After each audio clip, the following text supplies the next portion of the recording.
Jadi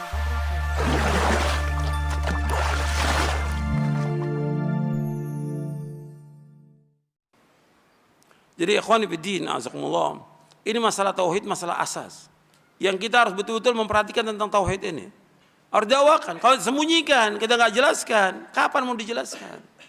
Orang sering menunda, nanti dulu, nanti aja, belum waktunya.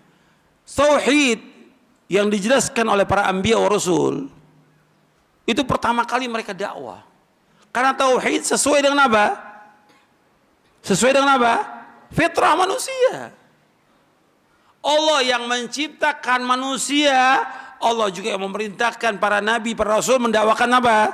Tauhid. Allah menciptakan manusia tahu tentang baik dan tidaknya manusia ini, lurus dan tidaknya manusia, bahagia dan tidaknya manusia dengan tauhid. Makanya semua nabi manhajnya jelas. Nah, banyak para dai yang tidak punya manhaj, yang tidak tahu manhaj. Manhajul anbiya fi da'wati ila Allah at-tauhid fi al-hikmah wal aql. Manhajul anbiya fi da'wati ila Allah tauhid fi al-hikmah wal aql. Manhajnya para nabi dan para rasul semuanya sama, memulai dakwah dengan tauhid. Itulah dakwah yang hikmah. Dakwah yang dikatakan dakwah yang hikmah, menjelaskan tentang tauhid, menjelaskan tentang syirik, itu hikmah. Dianggap oleh sebagian masyarakat dakwah tauhid dakwah apa? Keras, tidak hikmah. Lantas yang hikmah bagaimana? Mengikuti masyarakat. La haula wala quwwata illa billah. Ya rusak agama ini. Masyarakat awam nggak punya ilmu. Tadi saya sebutkan sifat manusia apa? Bodoh. Kok ngikuti orang bodoh? Dia dikasih sama Allah sedikit ilmu, sampaikan ilmu itu kepada manusia. Jelaskan. Susah memang. Banyak cemoohan, harus sabar. Daripada Allah sebutkan, fama asbarahum 'alan nar. Kok mereka sabar dengan masuk neraka? Mendingan sabar di dunia dengan celaan, cacian, tetap untuk memperjuangkan tauhid. Daripada nanti dimasukkan ke dalam neraka. Berapa tahun dimasukkan neraka? Jutaan tahun. Kok sabar? Nggak sabar 60 tahun dakwah ini, nggak sabar. Celaan, cacian, makian dihalangi dakwah ini. Masjid dihalangi, jalan terus dakwah. Nggak boleh berhenti dakwah ini. Ini dakwah benar, sesuai dengan fitrah manusia. Orang betul akan memadamkan cahaya ini, tapi orang akan memadamkan cahaya ini, tapi Allah akan tetap menghidupkan dakwah ini.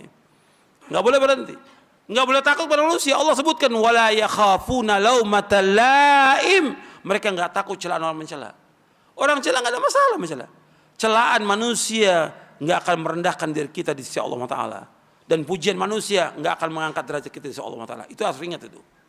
Prinsip dalam hidup kita, celaan manusia, mau orang celah kita nggak akan merendahkan diri kita di sisi Allah Taala. Karena kedudukan kita tergantung dari iman kita, takwa kita kepada Allah, amal soleh kita. Pujian manusia, banyak orang muji kita, nggak akan mengangkat derajat kita di sisi Allah. Karena Allah akan melihat apa? Tentang imannya dia, ikhlasnya dia, ilmunya dia, amal solehnya Allah lihat ya gimana. Bukan pujian manusia. Tapi dakwah ini harus jalan.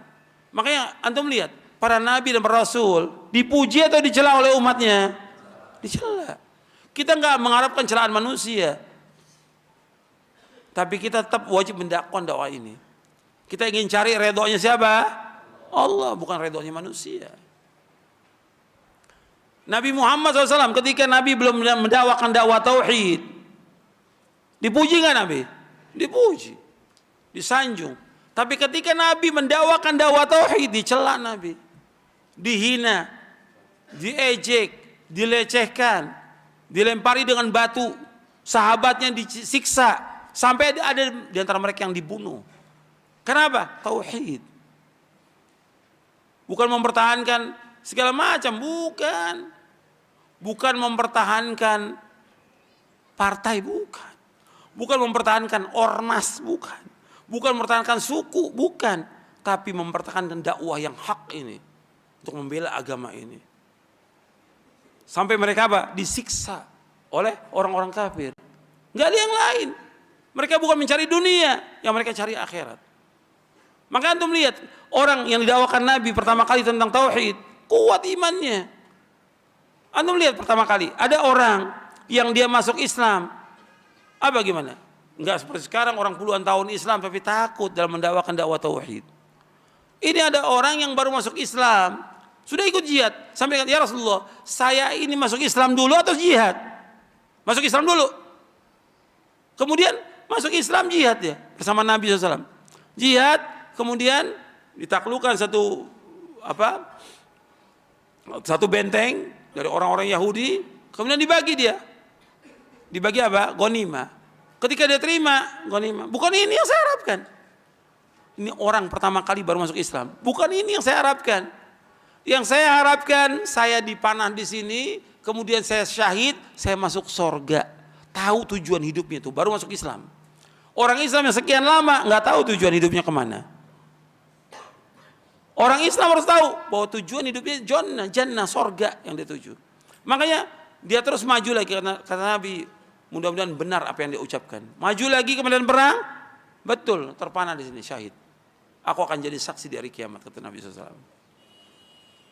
Dia beramal sedikit, tapi paham dia tentang tauhid. Tahan. Yang mendorong dia untuk mati syahid, iman dia kepada Allah SWT. Dan iman dia bahwa sesudah dunia ini ada yaumul akhir, ada sorga, ada neraka. Yang diharapkan sorga. Mudah-mudahan yang saya sampaikan bermanfaat. Kurang lebihnya saya mohon maaf. Wassalamualaikum Muhammadin SAW. Subhanakallahumma bihamdik, asyhadu an la ilaha illa anta astaghfiruka wa atubu ilaik. Assalamualaikum warahmatullahi wabarakatuh.